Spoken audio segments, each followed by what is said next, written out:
Space में शुभम की शुभ यात्रा। स्वागत है आपका, आपके साथ मैं हूं नवजोत रंधावा। भारत एक बार फिर से अंतरिक्ष में इतिहास रचने के लिए तैयार है। ग्रुप कैप्टन शुभांशु शुक्ला के एक्सियोम मिशन 4 की बात आज हम करेंगे, जिसके तहत कल यानी कि 10 जून को शुभांशु अन्य 3 अंतरिक्ष यात्रियों के साथ इंटरनेशनल स्पेस स्टेशन से रवाना होंगे। नासा के केनेडी स्पेस सेंटर से शुभांशु अपने साथियों के साथ कल स्पेसएक्स के फाल्कन 9 रॉकेट से स्पेस के लिए उड़ान भरेंगे। 28 घंटे की यात्रा के बाद अंतरिक्ष यात्रियों का ये दल 11 जून को इंटरनेशनल स्पेस सेंटर पहुंचेगा और इस मिशन के पायलट के रूप में शुभांशु भारत के पहले नागरिक बनेंगे जो ISS तक पहुंचेंगे। इससे पहले बताएं कि 1984 में राकेश शर्मा सोवियत संघ के स्पेस मिशन के तहत अंतरिक्ष में गए थे। जाहिर है कि पूरे देश की निगाहें इस वक्त ग्रुप कैप्टन शुभांशु शुक्ला पर ही हैं। तो आज हम आपको बताएंगे क्या है शुभांशु का AX4 मिशन। स्पेस स्टेशन में 14 दिन के स्टे के दौरान कौन कौन से प्रयोगों को अंजाम दिया जाएगा, इस मिशन के लिए शुभांशु ने तैयारी कैसे की है और भारत के लिहाज से यह कितनी बड़ी उपलब्धि होगी। स्पेस में शुभांशु की शुभ यात्रा से जुड़े हर पहलू पर आज हम बात करेंगे।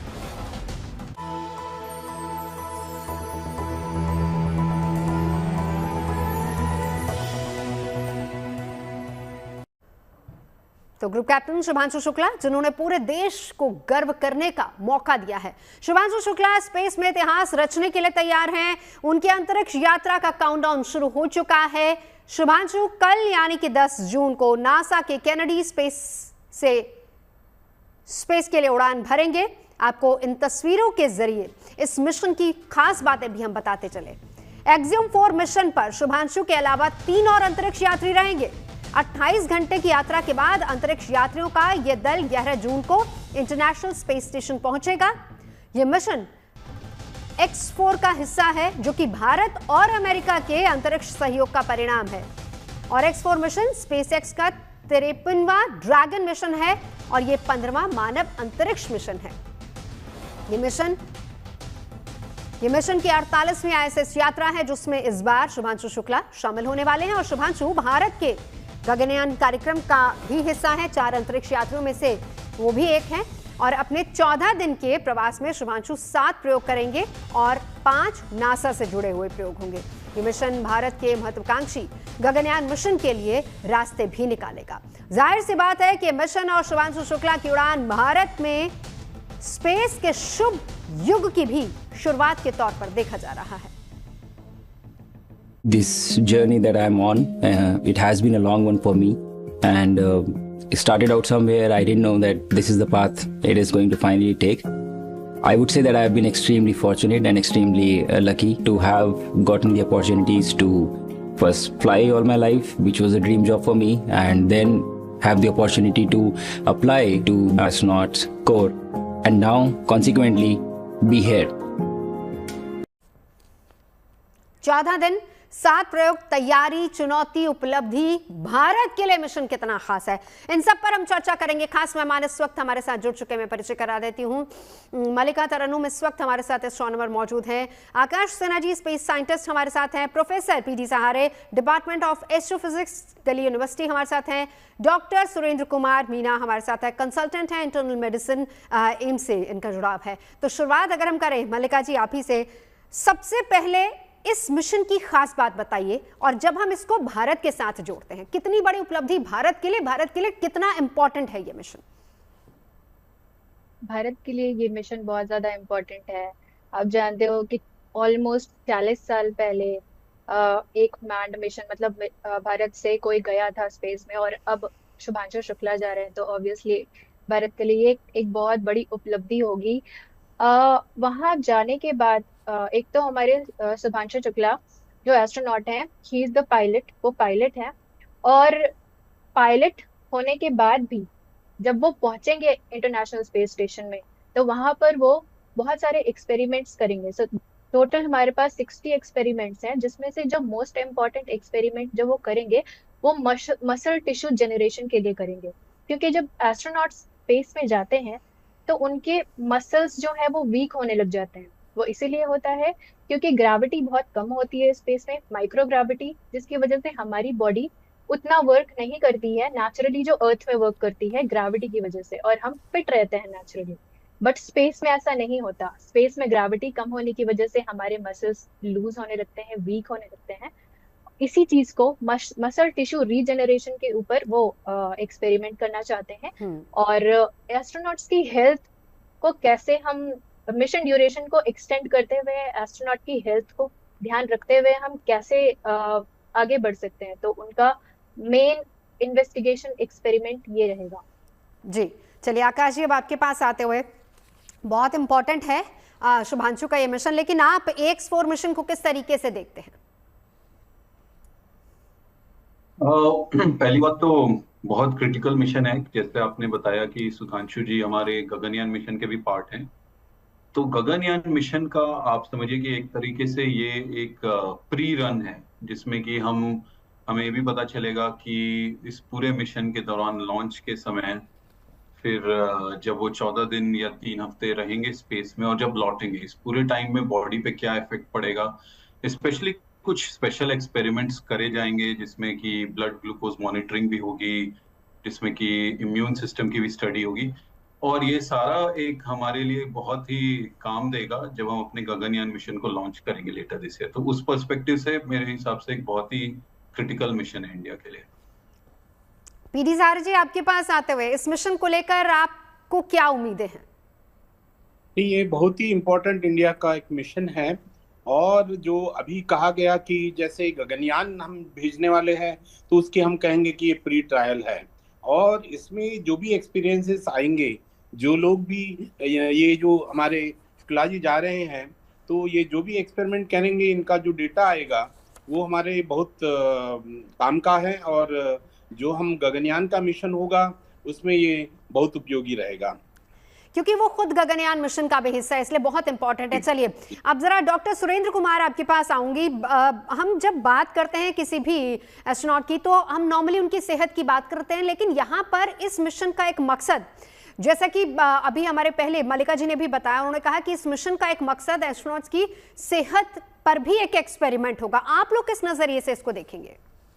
जैसे कि सबने अभी बताया कि जब वो जा रहे हैं, तो जो जैसा हमने सुनीता विलियम्स जी जब आई थी, तो हमने बताया था कि उनकी हेल्थ में भी, जब वो माइक्रो ग्रेविटी से ग्रेविटी की तरफ आई थी, तो बहुत सारे चेंजेस और बहुत सारे परिवर्तन जो वहाँ पे होते हैं, उनको अडेप्ट करना पड़ता है। वैसे ही अगर मैं बात करूँ तो इनको यहाँ से जब ये स्पेस में जा रहे हैं शुभांशु जी, तो इनको वहाँ पे जो इनकी बॉडी ग्रेविटी से अडेप्टेड है। यहाँ पे जो इनकी मसल्स हैं और इनका जो हमारी बॉडी है वो ग्रेविटी के हिसाब से चलती है। जैसे ये यहाँ से लॉस ऑफ ग्रेविटी होता है, माइक्रो ग्रेविटी सिचुएशन में जाएंगे, तो जैसे कि अभी बात हो रही थी, अगर मैं बात करूँ मेंटल सेटअप जो होता है ब्रेन का, और ब्रेन का जो न्यूरल सर्किट्स होते हैं, कॉम्प्लेक्स न्यूरल सर्किट जो होते हैं, उनमें भी काफी चेंजेज आते हैं। यहाँ तक कि वहाँ पे बैलेंस करने में, विजन प्रॉब्लम जो बेसिक मैं बात करूँ, और साइकोलॉजिकल असेसमेंट जो एक होता है, जो इन सब चीज़ों पे भी फर्क पड़ता है। इसलिए अगर बात करें तो किसी जो भी स्पेस में हमारे एस्ट्रोनॉट जाते हैं, तो उनका पहले प्री मेडिकल हेल्थ स्क्रीनिंग या हेल्थ असेसमेंट होता है, और वो एक्सपर्ट लोग करते हैं और वो सारे सिस्टम को पहले देखते हैं।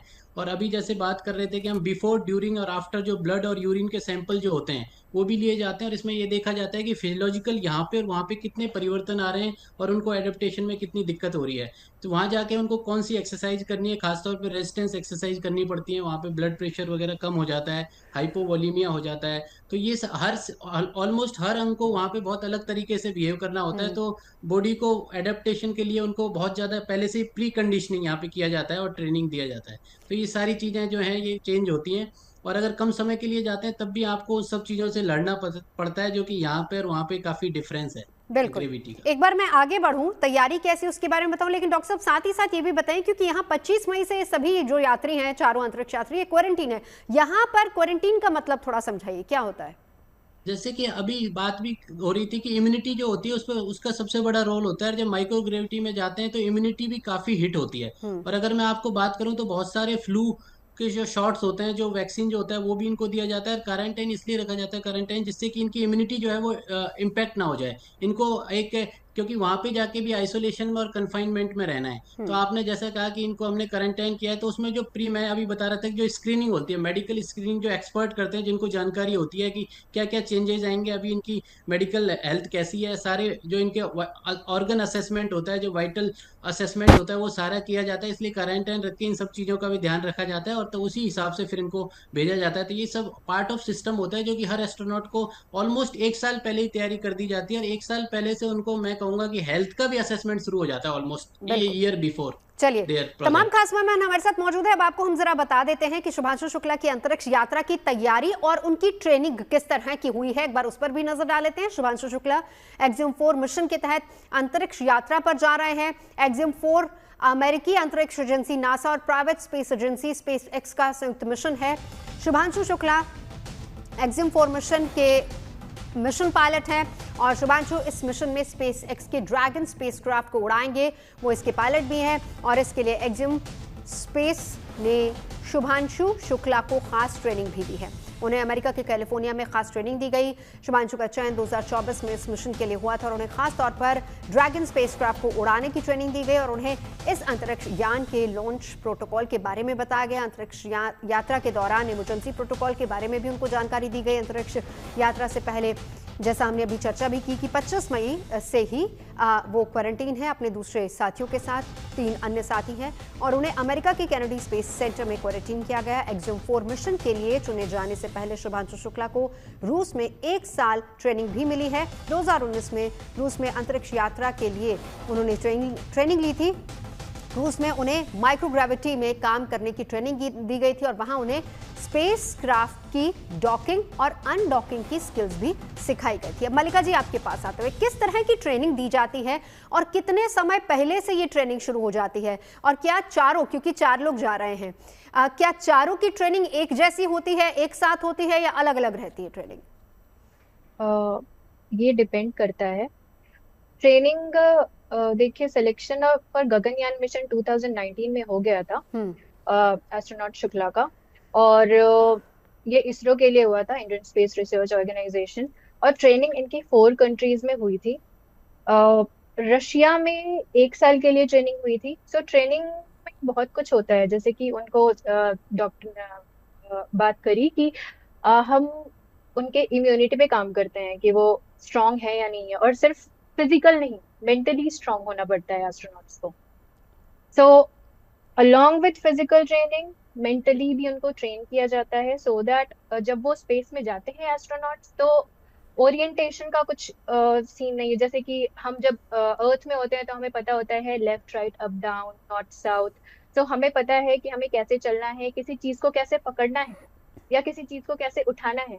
बट जब आप स्पेस में जाते हैं तो माइक्रोग्रेविटी की वजह से ये बहुत मुश्किल हो जाती है, क्योंकि आपको नहीं पता होता कि ऊपर कहाँ है, नीचे कहाँ है, लेफ्ट क्या है, राइट क्या है। सो इस चीज की ट्रेनिंग देने के लिए उनको बहुत टाइम लग जाता है। और हाँ, क्योंकि अलग अलग एस्ट्रोनॉट्स की अलग अलग रिक्वायरमेंट्स होती है, तो इसीलिए उनको ट्रेनिंग भी उसी तरीके से दी जाती है।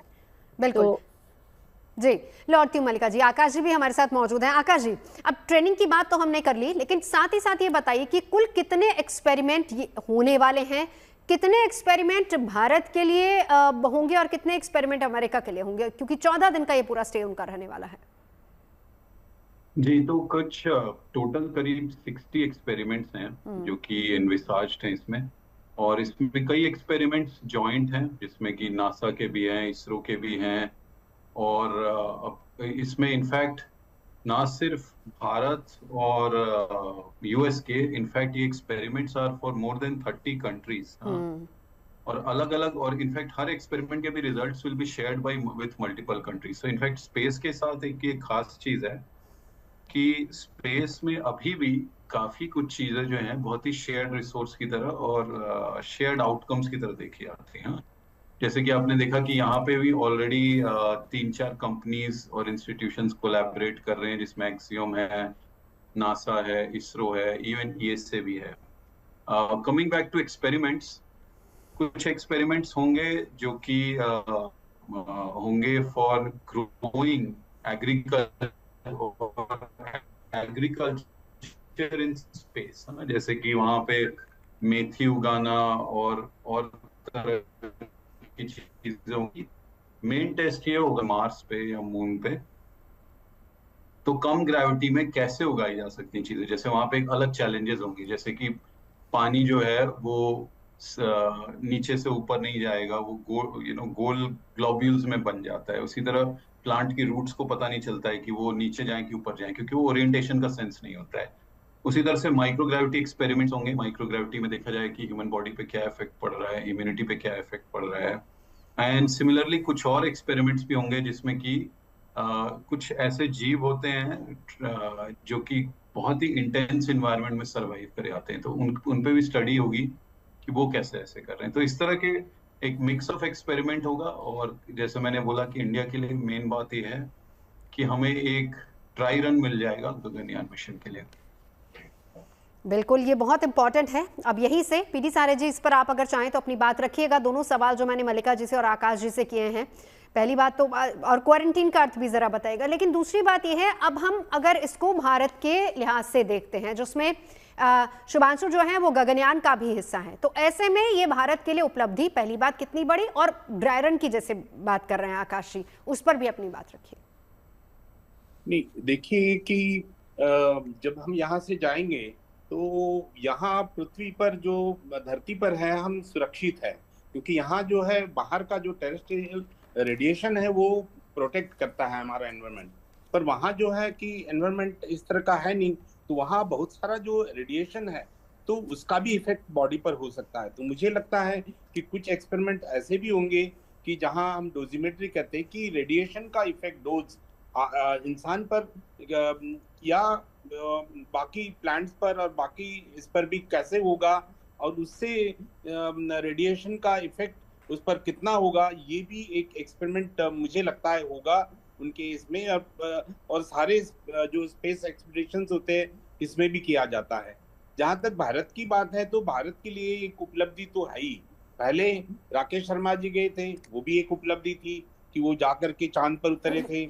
और ये जो हमने गगनयान अब जाने वाला है, तो जैसा कि कहा जा रहा है इसका प्री ट्रायल है, तो ये तो है ही कि इसमें जो भी ये, क्योंकि ये यदि उसका हिस्सा है तो ये जो स्पेस क्राफ्ट वो ले जा रहे हैं, तो जब वो गगनयान जाएगा उसका भी वो नेतृत्व वही करेंगे, और वो उसका भी जो पायलट है तो वही चालक होंगे। तो इसीलिए ये जो एक्सपीडिशन है बहुत ही इम्पोर्टेंट है, और इसमें एक प्री ट्रायल है, और ये यदि बहुत सक्सेसफुल है होता है और इसके एक्सपेरिमेंट, तो हमारे गगनयान का जो एक्सपीडिशन होगा वो भी बहुत सक्सेसफुल होगा और एक बहुत बड़ी उपलब्धि हमारी होगी। साथ ही साथ पीडी सारे जी, ये भी इसी के साथ कंटिन्यू करते हुए ये भी बताइए कि इस मिशन में और गगनयान मिशन में कौन कौन सी चीजें कॉमन रहेंगी जिसका ज्यादा फायदा गगनयान के लिए होने वाला है?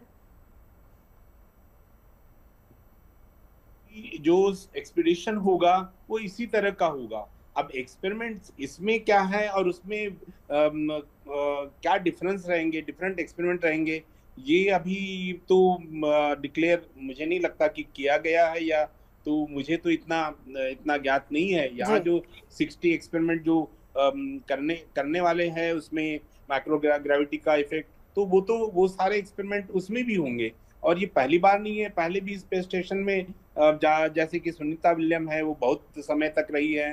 तो ये जो एक्सपीरियंस है, लेकिन जब गगनयान में ये उसके सदस्य है और ये खुद अभी जा रहे हैं, तो जब दोबारा वो ये जाएंगे तो इसका एक्सपीरियंस बहुत ही काम आएगा, और वो जो सक्सेसफुल होगा वो बड़ी उपलब्धि होगी हमारे। बिल्कुल बिल्कुल, जाहिर सी बात है क्योंकि वो खुद उसका हिस्सा है। डॉक्टर सुरेंद्र, अब आपके पास आते हैं, मेडिकल साइंस के लिए ये मिशन कितना इंपॉर्टेंट माना जा रहा है? जैसे कि अभी बात हो रही है कि इसमें एक चीज मैं ये भी जोड़ना चाहता हूँ कि जैसे सर ने बताया था मेरे से पहले पैनलिस्ट ने कि इसमें एग्रीकल्चर स्पेस एक्सप्लोरेशन भी मेन चीज है जिसको देखा जा रहा है। तो बेसिकली अगर कोई लंबे समय तक हमारे एस्ट्रोनॉट्स को वहाँ रहना पड़ता है सालों तक, तो वहाँ पे हम कैसे अपने फूड को एक्सप्लोर कर सकते हैं, वहाँ पे कैसे सस्टेन कर सकते हैं अपने फूड को, खाने को, उसके बारे में भी ये है। और दूसरा मैं कहना चाहता हूँ कि जो हमारी हेल्थ होती है, बेसिकली जो हमारा ह्यूमन बॉडी है, उसमें ये देखा जाता है, अभी बात हो रही थी कि अगर आप स्पेस में जाते हो तो आपका ब्रेन, आपका हार्ट, आपकी मसल्स और आपकी बोन्स खास तौर पे, और आपकी किडनी, उनमें काफ़ी चेंजेज आते हैं। और पोस्ट स्पेस कई बार रेडिएशन एक्सपोजर की वजह से कौन कौन से कैंसर्स होने की संभावना है, कौन कौन रेडिएशन एक्सपोजर कितने समय में कितना ज्यादा हो रहा है। और एक कहते हैं बॉन के बारे में, आइदर यू यूज इट और लूज इट। तो वहां पे बॉन का जो है, आप अपनी मसल्स को यूज नहीं करते हो, हड्डियों का उपयोग भी कम होता है लेग्स का। तो वहां पे उनको रेजिस्टेंस एक्सरसाइज इसीलिए कराई जाती है जिससे कि वो सस्टेन कर पाए, और वो अपने जो उनके काम है, जो उनका प्रोजेक्ट है, उसको सस्टेन करने के लिए उनको वो एक्सरसाइजेज कराई जाती है, जिससे कि उनकी बॉडी की फिजियोलॉजी जो है अकॉर्डिंग टू स्पेस मेंटेन रहे। तो जैसा मैंने कहा कि सारे ही अंगों पे प्री एंड पोस्ट प्रोजेक्ट क्या चेंजेस आ रहे हैं, फिजियोलॉजिकली क्या चेंजेस आ रहे हैं, उनको कितने लंबे समय तक वो आफ्टर इफेक्ट रहते हैं। और मेनली अगर मैं बात करूं तो रेडिएशन एक्सपोजर ब्रेन पे और साइकोलॉजिकल असेसमेंट जैसा कि बात हो रही थी, ये बहुत ही इंपॉर्टेंट चीजें होती हैं। और इसमें ये देखा जाता है इंक्लूडिंग इम्यूनिटी कि कितने चेंजेस आ रहे हैं और हम उसको किस तरह से सस्टेन कर सकते हैं, किस तरह से उनके साथ कोप अप कर सकते हैं, जिससे कि जो बॉडी पे होने वाले साइड इफेक्ट या हम कह सकते हैं दुष्परिणाम है, उनको किस तरह से कम किया जाए। तो बेसिकली ये including agriculture, including human body and including others, तो ये सारा ही ओवरऑल एक इंक्लूसिव अप्रोच है। ये सारी चीजों पे उसमें काम किया जाएगा। बिल्कुल। आकाश जी, इसमें कुछ और ऐड ऑन करना चाहेंगे आप? हाँ, इसमें एक चीज जरूर मैं ऐड ऑन करना चाहूंगा कि एक बहुत ही इंटेंस ट्रेनिंग के थ्रू जाते हैं, और ये आई थिंक कोई भी अगर एस्पायर कर रहा है स्पेस में जाने के लिए तो उनको ये पता होना चाहिए कि बहुत intense training both physical as well as mental होती है। उसका बस एक एग्जांपल ये है, जब इनकी ट्रेनिंग हो रही थी यूएसएसआर में, तो वहां पे एक ट्रेनिंग होती है सेंट्रीफ्यूग में, हाँ, जहाँ पे कि सेंट्रीफ्यूग में काफी हाई स्पीड पे गोल गोल घुमाया जाता है। और अगर कोई नॉर्मल आदमी हो तो उसको तो बहुत उस समय मोशन सिकनेस और उल्टी आ जाएंगी, हाँ। और सिमिलरली फिर माइक्रोग्रेविटी ट्रेनिंग होती है जिसमें कि आपको वॉमिट कॉमेट जिसको बोलते हैं प्लेन को, उसमें प्लेन में ले आते हैं, फिर प्लेन को फ्री फॉल में छोड़ देते हैं सो दैट आपको माइक्रोग्रेविटी का एक्सपीरियंस हो। तो microgravity which is almost zero gravity plus very intense gravity, very high levels of acceleration, इन दोनों में ट्रेनिंग होती है। और इसीलिए आप देखिए कि fighter jet pilots are often good candidate space में जाने के लिए because they have already experience very high levels of intense gravity. बिल्कुल बिल्कुल। तो यही से बहुत इंपॉर्टेंट बात आपने कही है, यही से अंतर्राष्ट्रीय स्पेस स्टेशन की अगर हम बात करें, बहुत आसान नहीं, जैसे कि आकाश जी भी बता रहे हैं, चुनौतियां बहुत ज्यादा रहती है। वो क्या क्या है, एक बार जरा उस पर भी हम नजर डाल लेते हैं। शुभांशु शुक्ला की अंतरिक्ष यात्रा की सबसे बड़ी चुनौती अंतर्राष्ट्रीय अंतरिक्ष स्टेशन पर पहुंचना होगी, साथ ही वहां रहने के दौरान अलग अलग प्रयोगों और एक्टिविटीज को पूरा करना होगी। शुभांशु को अपने शरीर को माइक्रोग्रेविटी के वातावरण में ढालना होगा, जो कई तरह के हेल्थ इश्यूज को जन्म भी दे सकता है। शुभांशु को मिशन के दौरान तय समय सीमा में कई तरह के वैज्ञानिक और तकनीकी प्रयोग भी पूरे करने हैं। इन प्रयोगों में मसल्स के नुकसान, माइक्रोग्रेविटी में शरीर को ढालना और अंतरिक्ष में ऑर्गेनिक खेती जैसे विषयों पर तमाम स्टडीज शामिल हैं। इस बात का भी ध्यान रखना होगा कि उन्हें फूड और न्यूट्रिशन संबंधी सभी जरूरतें सही तरीके से मिल रही हैं या फिर नहीं मिल रही। मल्लिका जी, आपके पास आते हुए चैलेंज अब आप सबसे बड़ा क्या देखते हैं इस मिशन में?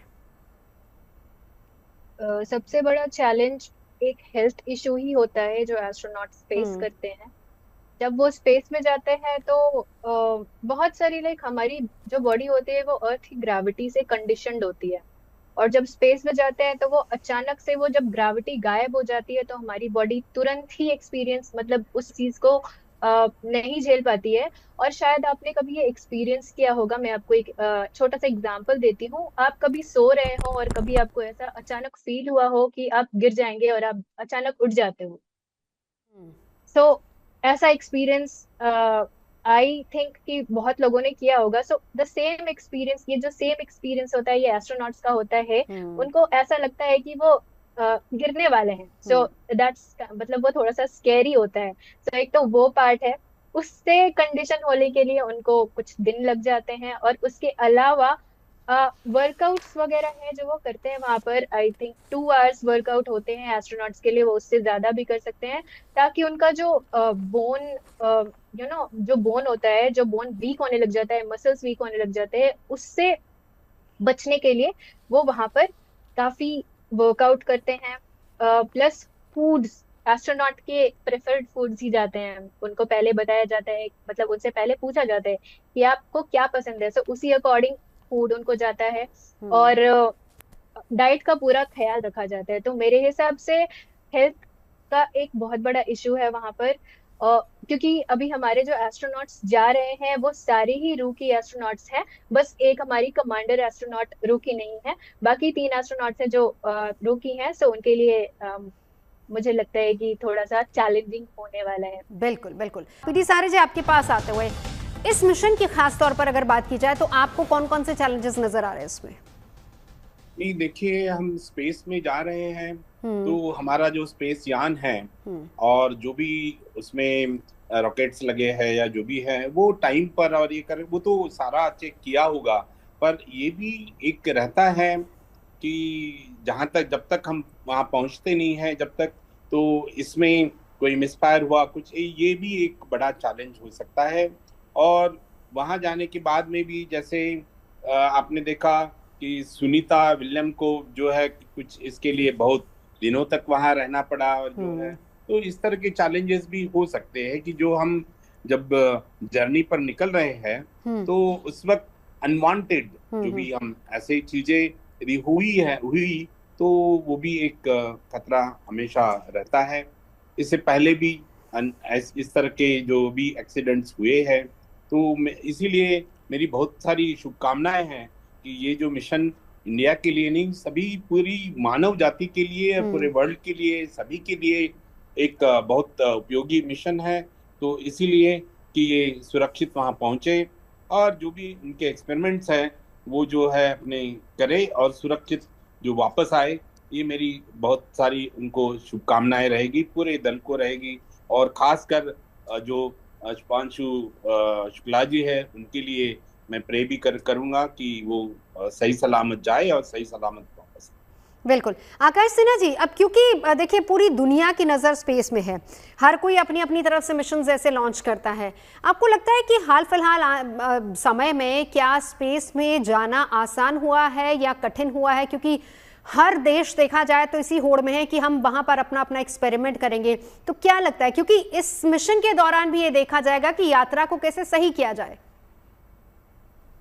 मुझे लगता है कि नहीं, स्पेस अभी भी आप देखें तो काफी हद तक एक एक्सक्लूसिव क्लब में ही है।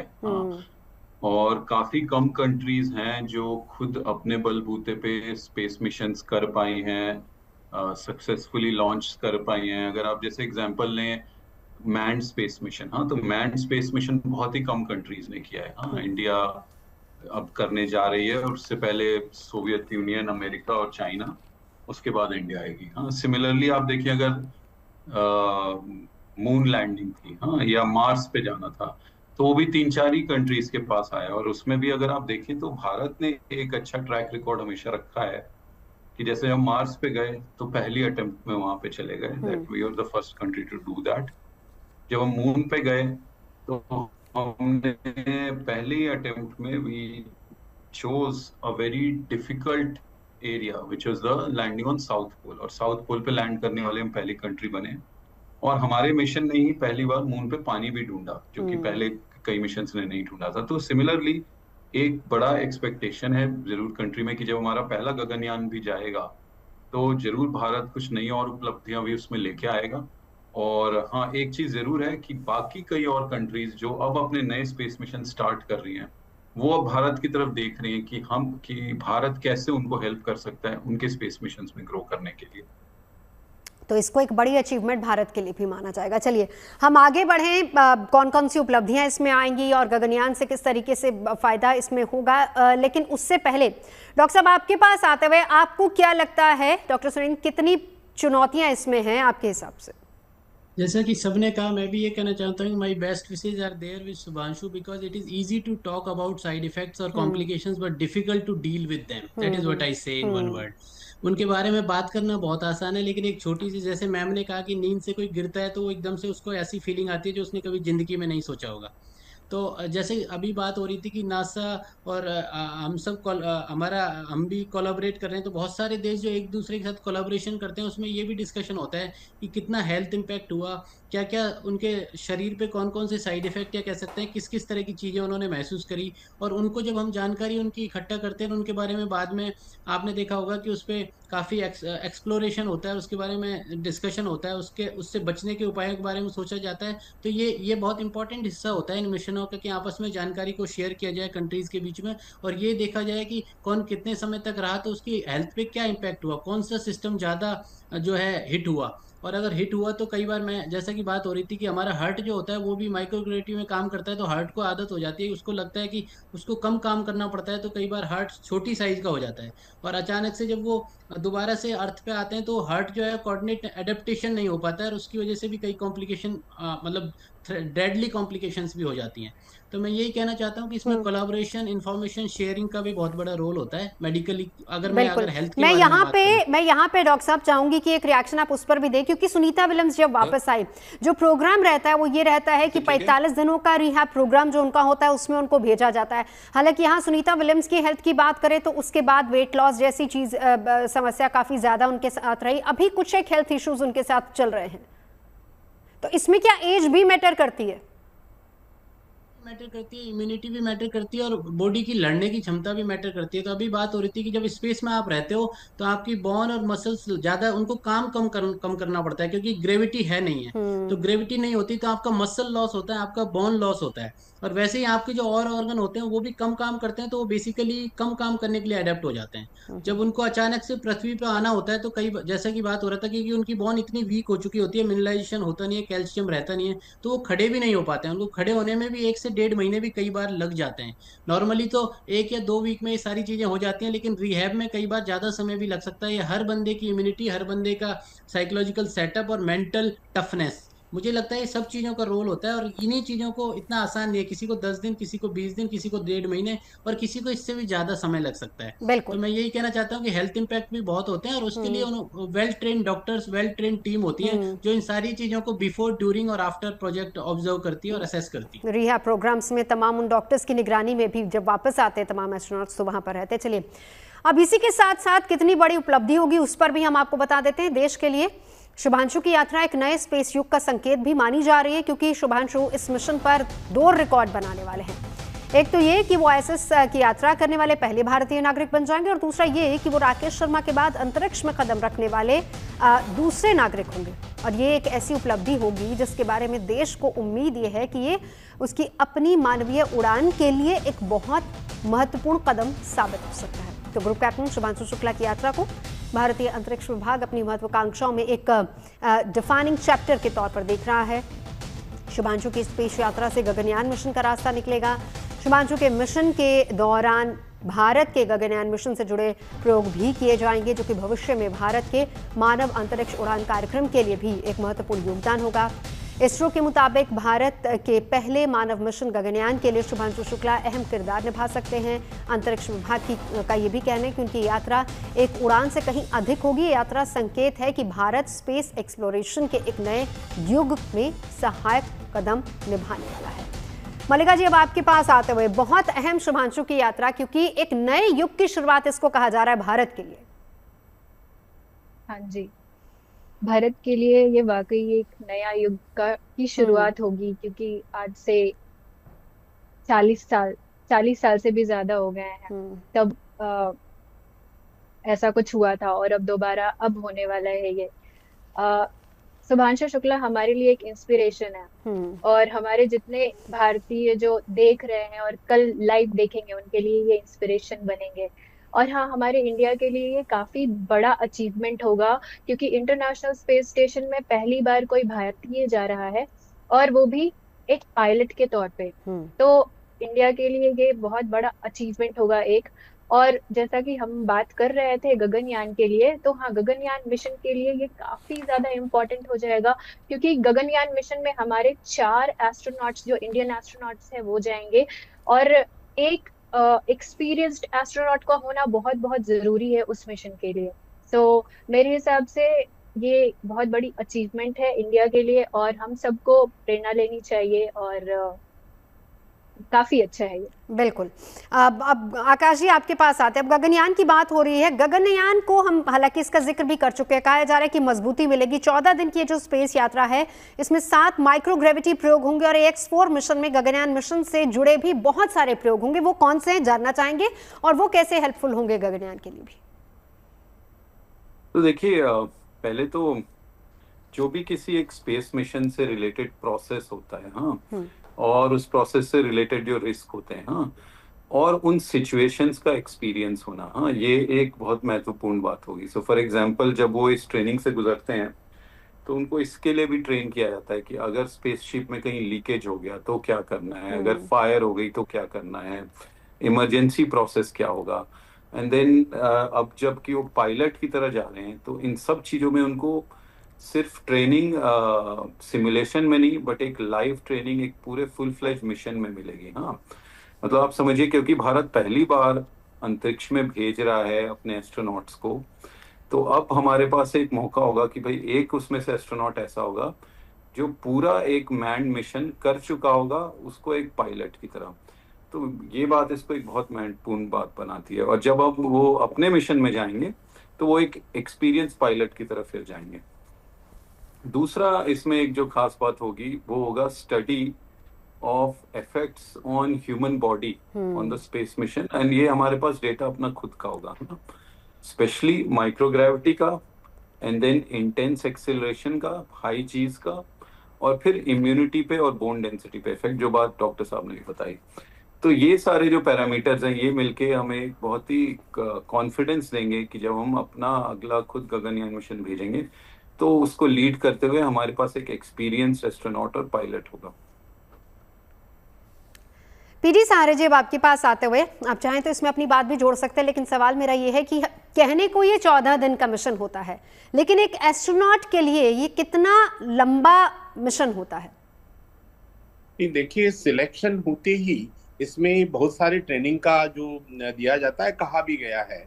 तो इसमें मेन तो होता है कि माइक्रोग्रेविटी में जो जैसे कि उनको गोल गोल घुमाया जाता है और जो एकदम से वो गिराया जाता है, इस तरह के जो एक्सपेरिमेंट्स हैं, तो वो शुरू से उनको, क्योंकि जब जा रहे हैं तो स्पीड इतना रहेगा और उसमें इस तरह के सारे जीरो ग्रेविटी या माइक्रोग्रेविटी एक्सपीरियंस होगा, तो वो सारी ट्रेनिंग पहले से शुरू हो जाती है। और इस तरह की जो ट्रेनिंग होती है वो उनको अपने एक्सपीडिशन के वक्त काम आती है।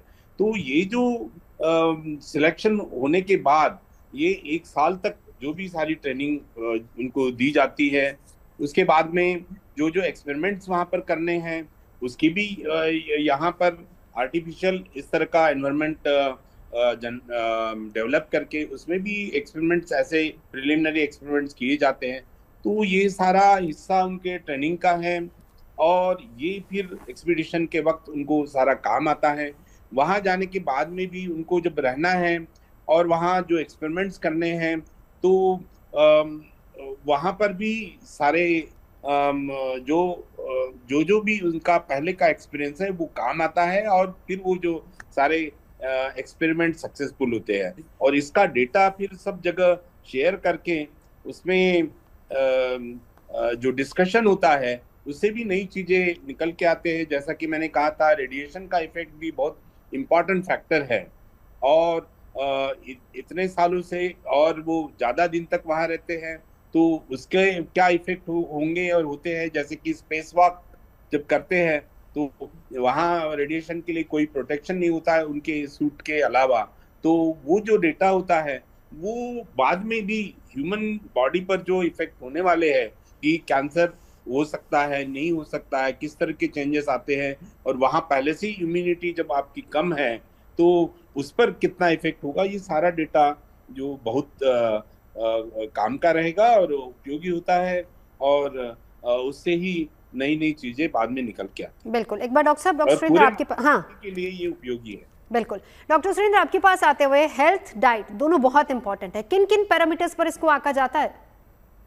जैसे कि अभी हमने बात करी कि कौन कौन से अंगों पे असर होता है, तो आपने सही बात बोली कि सबसे इम्पोर्टेंट न्यूट्रिशन और diet, one of the most important thing they have to follow there strictly, actually they should not be lacking anything in that. तो मैं अगर आपको बात करूँ तो जो डाइट और न्यूट्रिशन होता है, जो क्योंकि इम्यूनिटी जो है आपकी खाने से ही आएगी वहाँ पे ऊपर, तो आपको क्या खाना खाना है, कैसे खाना है, क्या फॉलो करना है, तो डाइट बहुत ही इंपॉर्टेंट होती है। खासतौर पे healthy diet, obviously healthy diet ही दी जाती है।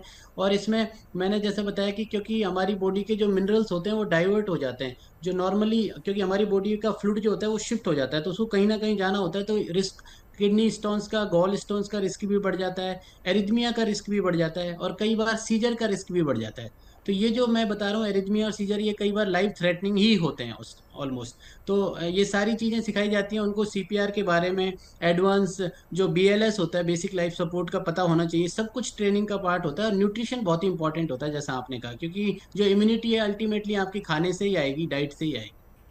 और इसी के साथ साथ जैसे जब कोई भी एस्ट्रोनॉट, जैसे सुनीता विलियम आई थी, उसके बाद हमने देखा 45 दिन का उनका रिहैब प्रोग्राम पूरा चला था। तो ये मिनिमम और मैक्सिमम कितना हो सकता है? एक एस्ट्रोनॉट जब स्पेस से वापस धरती पर लौटता है, कब तक वो पूरी तरह से फिट हो जाता है? नॉर्मली जैसा कि हमने देखा था कि normally if they can recover with in 1 month if somebody is very fit, mentally, physically and everything is considered in these things. And if it has to take time, it can go up to 6 months and up to years. जैसे sir ने भी बताया कि कई बार post radiation induced cancer या और भी कॉम्प्लिकेशन, जैसे मैंने arrhythmia, gall stone, kidney stones, और आप जो हमने नॉर्मली बात करी कि बोन मसल लॉस और आपका न्यूरोलॉजिकल फंक्शन जो डिसोरिएंटेशन हो जाता है, जो आपका जो सेंस ऑफ ओरिएंटेशन होता है, जो आपको कि यहाँ पे हमको ओरिएंटेशन है, आप खड़े हुए हैं क्या बैठे हुए हैं, वहां पे आपका ये ओरिएंटेशन गायब हो जाता है। आपको मोशन मतलब ये सारी चीजों को कॉप करने में कई बार 6 महीने भी लग सकते हैं, ज्यादा भी लग सकते हैं। एग्जैक्ट डाटा तो मैं अभी नहीं बता पाऊंगा, लेकिन समय भी लग सकता है, अप्रोक्सीमेटली इतना समय लगता है। आकाश जी, एक आखिरी सवाल अब आपके पास आते हुए, मेंटल हेल्थ कितनी इंपॉर्टेंट होती है ऐसे में? ये आपने बहुत जरूरी सवाल उठाया। तो जितना फिजिकली इम्पोर्टेंट है एक एस्ट्रोनॉट के लिए स्ट्रांग होना, शायद उससे भी बहुत ज्यादा है मेंटली स्ट्रांग होना। हाँ, और कई सारे मेंटल चैलेंजेस होते हैं। अब जैसे उसमें से एक तो है कि आप बहुत ही छोटे से और क्लोज्ड स्पेस के अंदर होते हैं और काफी लंबे टाइम के लिए होते हैं। हाँ, तो वो एक चैलेंज होता है। फिर आपको दिन और रात का पता नहीं चलता है। आपको ये भी नहीं पता चलता है, जैसे डॉक्टर साहब ने बोला ओरिएंटेशन, आपको ये नहीं पता होगा कि आप खड़े हैं या आप लेटे हैं, उसमें कोई फर्क ही नहीं होगा। हाँ, या आप सीधे हैं या आप उल्टे हैं, उसमें भी कोई फर्क नहीं होगा। और फिर हो सकता है कि आपके पास वहां पे बहुत ज्यादा लोग नहीं हो, जैसे जनरली तो चलो 2-3 एस्ट्रोनॉट होते हैं, फिर भी ज्यादा लोग नहीं हो जिससे आप बात कर सकें, या आपके जान पहचान के नहीं हो। और इसमें कई बार बहुत प्रोलॉन्ग टाइम होता है, जैसे कि मैंने बताया कि आपको दिन रात का ओरिएंटेशन नहीं है, बॉडी का ओरिएंटेशन नहीं है। तो ये सारे कई बार प्रोलॉन्ग पीरियड पे चैलेंजेस हो जाते हैं। और कई बार ऐसा होता है, जैसे हमने सुनीता विलियम्स के केस में देखा कि छोटा मिशन कभी कभी बड़ा भी हो जाता है, कभी कभी टाइम फिक्स नहीं होता कि वो कब लौटेंगे, कितना टाइम लगेगा, खाने का भी लिमिटेशन रहता है, किस तरह का खाना वो खा सकते हैं, कितना खा सकते हैं। तो ये सारे फैक्टर्स ना मेंटली आपको बहुत ही स्ट्रांग होना पड़ता है, तभी आप इस तरह के मिशन में जा सकते हैं। और इसके लिए इनकी बहुत अच्छी एक प्रॉपर ट्रेनिंग होती है। And but I am sure, जैसे हमारे group captain Sudhanshu Shukla ji, he is well trained air force pilot, और जिस तरह की हमारे इंडियन एयरफोर्स के पायलट्स को ट्रेनिंग होती है, मुझे नहीं लगता है उनको कोई भी दिक्कत होगी इसमें। बिल्कुल। तो चलिए, शुभ अंतरिक्ष यात्रा के लिए अब बचे हैं केवल 25 घंटे का वक्त बचा है, और पूरे देश से शुभकामनाएं लगातार उनको दी जा रही हैं। बहुत बहुत शुक्रिया तमाम खास मेहमानों का हमारे साथ जुड़ने के लिए। तो गुड न्यूज़ टुडे पर हम ये बड़ी कवरेज लगातार जारी रखेंगे। फिलहाल रुकेंगे एक ब्रेक के लिए, आप रहिए हमारे साथ।